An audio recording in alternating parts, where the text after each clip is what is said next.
একটা ঘরের এন্ট্রান্স।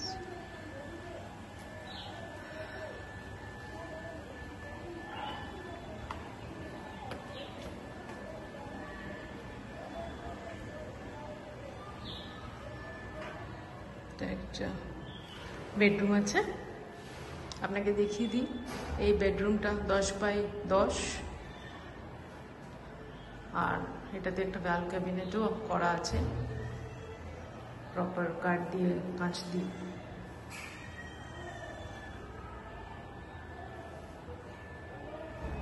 শাল সেগুনের দরজা আছে। এই রুমটা থেকে স্ট্রেট এক্সিট হবে মেইন রোড দিকে। আমি এখন চলে যাব বারান্দার দিকে। সামনে পুরো লম্বা 2টি ঘর জুড়ে বারান্দা আছে, এই যে। আর পুরো বারান্দাটা জালির জানলা দিয়ে কভার আছে, জালির জানলা আর জালির দরজাও আছে। এই যে জালির দরজা গ্রিলের সামনে। এখন আমি বড় বেডরুমে ঢুকছি। বড় বেডরুমটা 10x12 মতন হবে। 2টো জানলা আছে এটাতে। এই একটা জানলা কাছে, যেহেতু এটা ভিতর দিকে আছে এটাতে জালি নেই, এটা বাইরের দিকে আছে তাই এটাতে জাল আছে। পেলমেন্ট দেওয়া, পুরো অর্গানাইজড আছে, লাইট ফ্যান সব রয়েছে। এখানেও একটা ওয়াল ক্যাবিনেট করা আছে, ক্লোজড এনক্লোজার।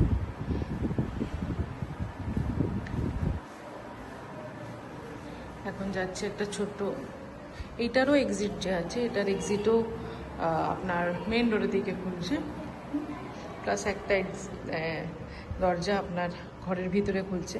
এইটা হচ্ছে লম্বা বারান্দা ভিতরের ইনসাইডের। এখানে একটা স্পেস আছে মাঝখানে, কমন স্পেস। এখানে আপনি ডাইনিং টেবিল সেট আপ করতে পারেন ছোট দেখে, যদি দরকার মনে করেন, বা যদি না মনে হয় তাহলে এখানেও সেট আপ করতে পারেন। এই একটা ছোট রুম আছে, এইটা আপনি স্টোর কাম ডাইনিং স্পেস করতে পারেন। এখানে একটা ক্যাবিনেট করা আছে, 2টো জানলা আছে, এর জায়গা আছে। এখানে একটা ক্যাবিনেট করা আছে। উপরে পুরো লফট আছে, লফটটাকে আপনি চাইলে নিজের মতন কভার করতে পারেন বা বন্ধ না করে খোলা রাখতে পারেন, যেরকম আমরা খোলা রেখেছিলাম। এটা আমরা আলাদা লাগিয়েছিলাম, বানিয়েছিলাম, তো সেটা আমরা রেখে দিয়েছি লুকিং অ্যাট দি রিকোয়ারমেন্ট। এবার যাব হচ্ছে মোস্ট ইম্পর্টেন্ট জায়গায়, যেটা হচ্ছে রান্নাঘর।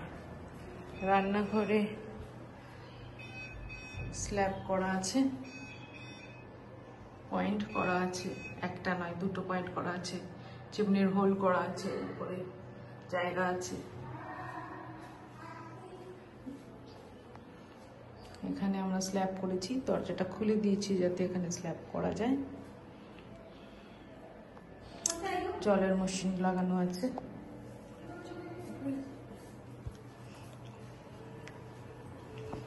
আচ্ছা, রান্নাঘর থেকে বেরিয়ে এখানেই আপনি দেখবেন আরেকটা ক্যাবিনেট করা আছে রান্নাঘরের ক্রকারিজ, বাসনপত্র কিছু রাখার জন্য।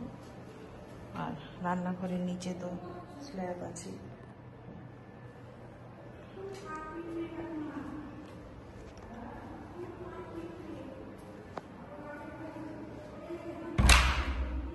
আচ্ছা, এবার 2টো বাথরুম, একটা ওয়েস্টার্ন আর একটা ইন্ডিয়ান আছে, ঠিক আছে। আচ্ছা, এই হয়ে গেল গ্রাউন্ড ফ্লোর। আমি এই দিক থেকে ঘুরে একবার দেখিয়ে দিই। এই হয়ে গেল গ্রাউন্ড ফ্লোর, ওই 10x12 রুম।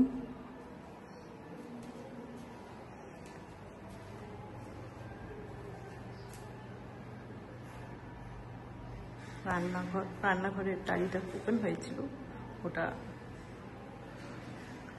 কভার আপ করা হবে।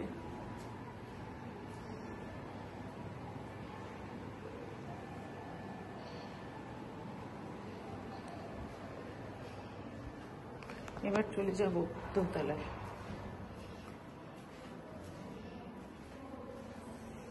দোতলায় আমাদের একটা বেডরুম আছে, একটা রান্নাঘর আছে, বড় একটা বাথরুম আছে, আর হল ঘর আছে। এটা ঠাকুরের জন্য জায়গা বানানো, রেলিংয়ের ব্যবস্থা করা রয়েছে সিঁড়ির উপরে ধরার জন্য।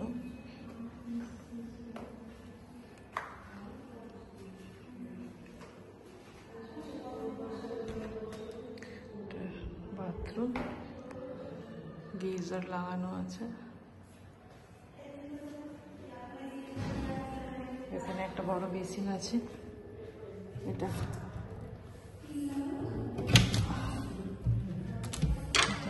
বাইরের দিকে, এইদিকে আমাদের আউটার আছে, গ্যারেজ আছে, আম গাছ আছে।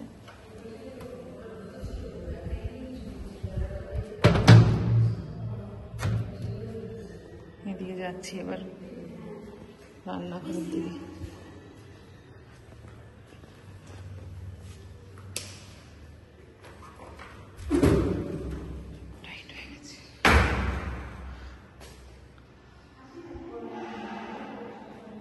এটা বড় আছে উপরে রান্নাঘরটা, যেহেতু এটা আমাদের একটা প্ল্যান করে বানানো হয়েছিল, দরকার মতন আমরা করেছিলাম জিনিসটাকে। উপরতলাটা নিচতলার থেকে একটু পরে বানানো হয়েছে। এক্সস্ট, কিচেন চিমনি, জলের কল সবের ব্যবস্থা করা আছে, ফিল্টার মেশিন সব কিছুই ব্যবস্থা করা আছে। এবার আসি 12x14 বেডরুমে। এই দেখুন, এসির চেম্বার করা আছে, লাইন করা আছে, দুটো বড় জানলা আছে, অ্যান্ড আলমারি ওয়ার্ড্রোব করা আছে। আপনাকে খুলে দেখাচ্ছি। পুরো শাল সেগুন কাঠের জিনিস, এই জীবনে নষ্ট না হওয়ার জিনিস। দরজাটা দেখলেই বুঝতে পাবেন এত বছরের জিনিস। লোকে ভাবছে প্রপার্টিটা পুরনো আছে, বাট প্রপার্টিটা সেরকম শক্তপোক্ত আছে।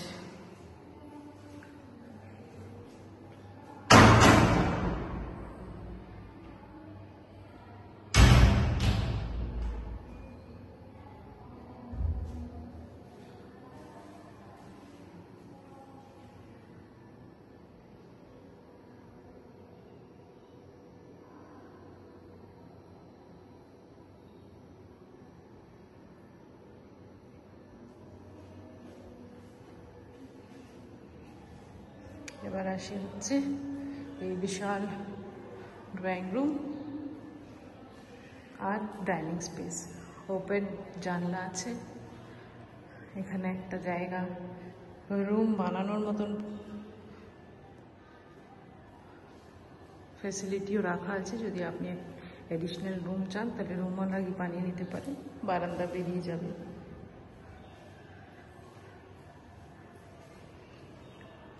So basically one master bedroom, kitchen and one bathroom. আর উপরে ছাদ আছে, বড় ছাদ, 900 স্কোয়ার ফিটের উপরে বেস করে, কার্পেট এরিয়া 900 স্কোয়ার ফিট। পুরো বাড়িটা আছে। এই যে এটা হচ্ছে ছাদের সিঁড়ি, আর ছাদের রেলিং দিয়ে লোহা দিয়ে পুরো সিকিউরড সিঁড়ি করা রয়েছে।